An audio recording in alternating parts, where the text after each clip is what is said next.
Bienvenidos y bienvenidas a Internacionalistas, un informe de la Secretaría de Relaciones Internacionales del Partido Socialista Uruguayo.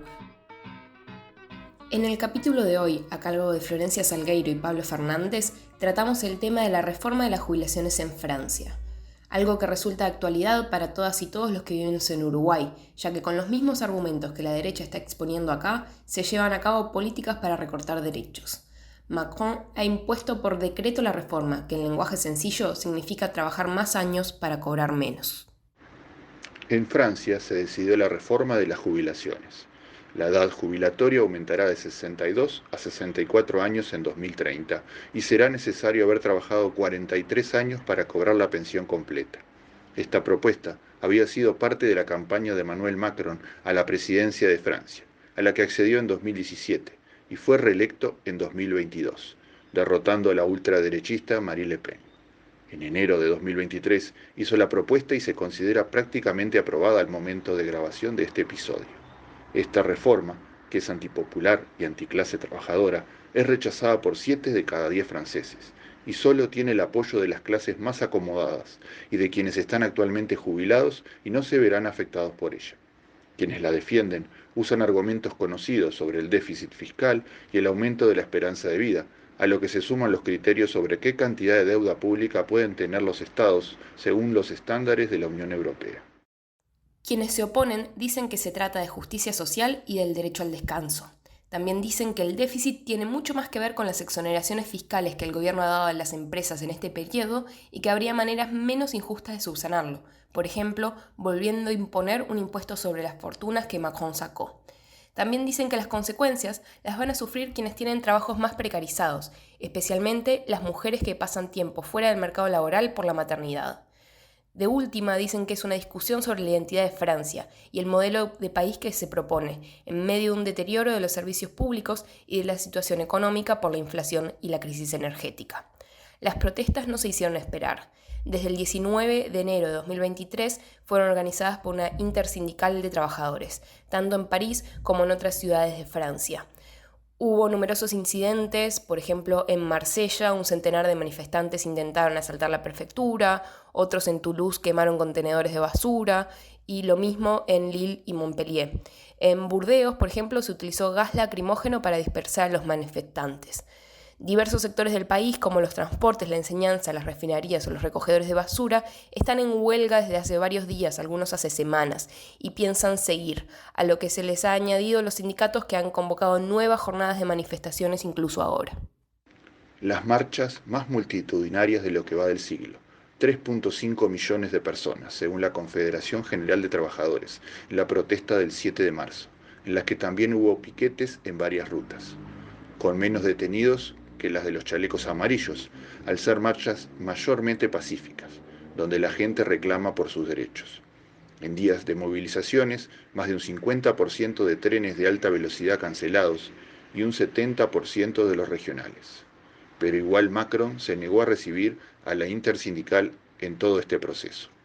Varias ciudades de Francia vieron el lunes manifestaciones espontáneas y disturbios, que fueron provocados por personas y grupos pequeños que se oponen a la reforma de las pensiones, una vez que fueron rechazadas las mociones de censura contra el gobierno y se dieron por aprobada la reforma.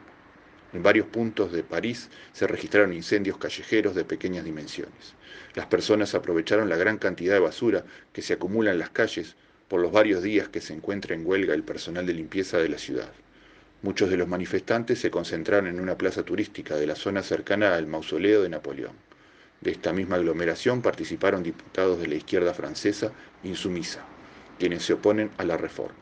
La policía desalojó la plaza y luego de dispersar la manifestación, se concentraron en pequeños grupos para quemar papeleras y basura acumulada. La guardia de la policía desplegó efectivos antidisturbios para detener a los manifestantes. La información de la policía indica que al menos 171 personas fueron detenidas durante los disturbios registrados en París. Pero a su vez, la oposición denuncia que la detención arbitraria y violenta de manifestantes y políticos que se encontraban realizando manifestaciones pacíficas. El presidente, que no cuenta con mayoría absoluta en la Cámara Baja, optó por aprobar la reforma sin un voto en el Parlamento. Esta es una maniobra constitucional, pero controversial, que habilitó a la oposición para presentar 2 mociones de censura. Tras el rechazo de ambas, una de ellas por un margen mucho más estrecho de lo esperado, la reforma se considera aprobada. Igual, la moción de censura que consiguió más votos de lo esperado presionó a Macron. El líder izquierdista Jean-Luc Mélenchon, junto a los principales dirigentes sindicales, anunciaron que seguirán apoyando fuertemente la movilización callejera contra la reforma de las pensiones, que ha sido un detonante de la crisis política que vive Francia. La oposición anunció a su vez que presentará recursos ante el Consejo Constitucional, lo que paraliza la promulgación de la reforma, así como una iniciativa para someter esa medida a un referéndum, lo que exige presentar 4,5 millones de firmas en 9 meses. Es improbable que el descontento de la gente desaparezca así nomás, así que en los próximos meses se verá cómo reacciona la población ante las acciones de su gobierno. Dado el nivel de movilización de la sociedad, podría ser un momento de crisis para Macron. Algunas de las lecciones que podríamos aprender en Uruguay nos reafirman que el poder de los trabajadores organizados es el camino para defender el atropello de la derecha, más preocupada por subsidiar a los Maya Oro que por buscar soluciones para el conjunto de la sociedad. Esta reforma que se lleva a cabo en Francia y que la derecha de Uruguay quiere hacer acá, utilizando los mismos ingredientes, donde el peso de la reforma lo pagamos las y los trabajadores, donde los mayores perjudicados son trabajadores precarizados y quienes más la van a padecer son las mujeres, debe frenar.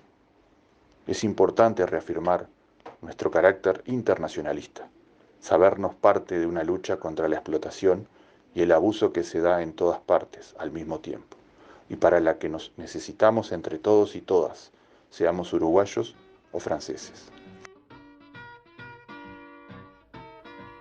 Cambiando de tema y acercándonos a nuestra región, nos gustaría destacar la situación actual en Ecuador. En pocas palabras, el presidente enfrenta un juicio político por supuestos actos de corrupción. El gobierno de Guillermo Lasso enfrenta este juicio en un momento complejo. Hace poco perdió las elecciones locales, que quedaron en manos del correísmo, y fue derrotado en un referendo promovido por el propio presidente. Es más, en junio de 2022, Lasso había esquivado una moción de destitución en la Asamblea, debido a que el número de votos no fue suficiente. Este hecho se dio en medio de las protestas indígenas que tuvieron paralizado el país por 18 días. Este lunes 20 de marzo, el Consejo de Administración Legislativa, CAL, dio el visto bueno para la moción de censura a la que sería sometido el presidente Guillermo Lasso por supuestos delitos de corrupción. Ahora está en manos de la Corte Constitucional, que deberá decidir si la moción es acorde a los lineamientos de la Carta Magna. De ser favorable la respuesta, la Asamblea continuará con el trámite del juicio político. Varios grupos de la oposición, que son mayoría en la Asamblea, pidieron enviar a juicio a Lasso, basándose en un informe de una comisión legislativa. El medio digital La Posta presentó polémicos audios donde aparece el empresario Danilo Carrera, cuñado de Lasso. En los mismos se puede entrever una trama de corrupción en contrataciones y nombramientos en empresas estatales. En los mismos audios figuraba otra persona cercana al oficialismo, el empresario Rubén Cherres, quien estuvo vinculado en 2021 a una investigación por presuntos nexos con el narcotráfico. Esta es una muestra de otra ocasión en la que un gobierno conservador trafica influencias y beneficia a empresarios utilizando recursos del Estado. Veremos si la justicia en Ecuador puede hacer frente a esta situación. Este fue un podcast de la Secretaría de Relaciones Internacionales del Partido Socialista del Uruguay. Invitamos a todos y a todas a compartirlos en sus redes sociales y a seguirnos en Spotify.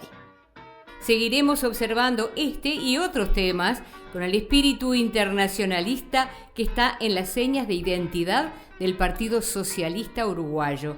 Pueden suscribirse al canal del partido para no perderse ningún episodio de Internacionalistas, un informe de la Secretaría de Relaciones Internacionales del Partido Socialista Uruguayo.